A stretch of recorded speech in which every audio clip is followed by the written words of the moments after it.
Viewers welcome back to our channel. ఇప్పుడు మనం చేయబోయే రెసిపీ వచ్చేసి పైనాపిల్ జ్యూస్ అండి. ఏ విధంగా చేయాలో చూసేద్దాము.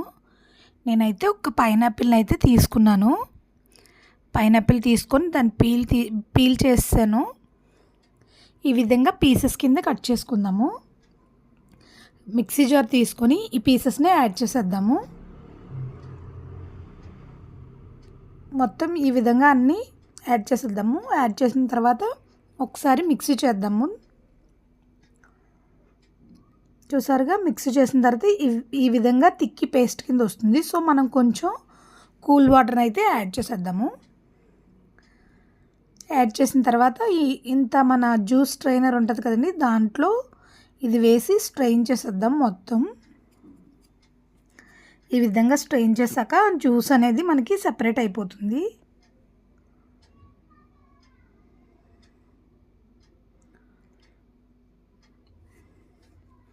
చూసారుగా ఈ విధంగా అయితే జ్యూస్ వచ్చేసింది.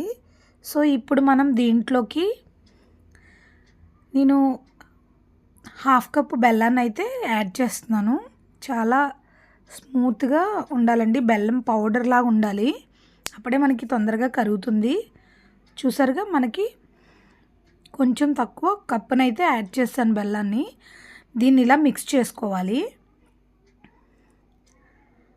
ఎందుకంటే పైనాపిల్ చాలా చాలా పుల్లగా ఉంటుందండి. సో మనం బెల్లం యాడ్ చేసుకొని తాగితే కనుక చాలా చాలా టేస్టీగా ఉంటుంది.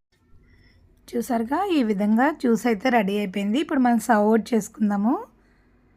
బెల్లం పూర్తిగా కరిగిపోతుందండి, ఎందుకంటే పీసెస్ కింద వేయకూడదు, సన్నగా వేసుకోవాలి బెల్లాన్ని. సో జ్యూస్ అయితే రెడీ అయిపోయిందండి. మనం తాగేయడమే. చాలా చాలా బాగుంటుంది. పైనాపిల్ జ్యూస్ తాగడం వల్ల చాలా ఉపయోగాలు ఉన్నాయి. సో మీరు కూడా ఇలా ట్రై చేయండి. ఎలా ఉందో కామెంట్ చేయండి. Thank you for watching. Bye bye friends.